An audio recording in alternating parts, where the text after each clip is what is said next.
Le pôle de santé des Hucherolles devant lequel nous nous trouvons s'inscrit dans un projet plus global, celui de la maison de santé de Chinon, qui s'est décliné en 3 pôles, implantés chacun dans des bassins de vie importants de la ville. Donc un dans la ville basse, un sur la rive gauche de la Vienne et puis un autre sur le plateau des Hucherolles où nous sommes aujourd'hui.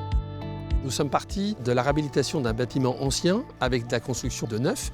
Et donc il fallait trouver une harmonisation entre les deux projets. Et en fin de compte, le bois a permis d'être l'élément qui a permis de souder, de réunir les deux structures en une seule. Et aujourd'hui, les gens qui n'ont pas connu la précédente architecture ne peuvent pas se rendre compte que c'était 2 bâtiments distincts. On a l'impression que c'est vraiment un projet global.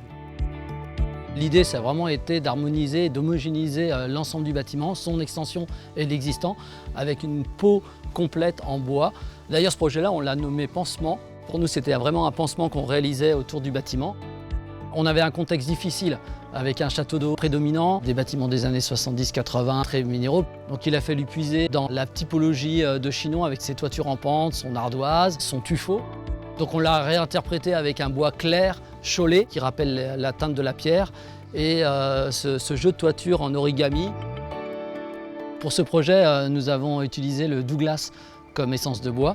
Il a l'avantage de bien tenir aux conditions climatiques. Et puis avec ce saturateur blanc, on efface un peu ces défauts de nœuds ou de rougeur qu'on peut avoir au départ.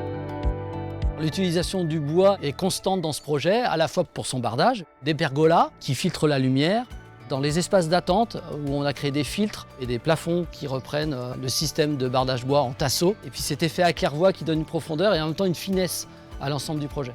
Ça permet de jouer avec les pleins et les vides, et notamment ici d'avoir ce système de claire-voie qui cache les systèmes techniques.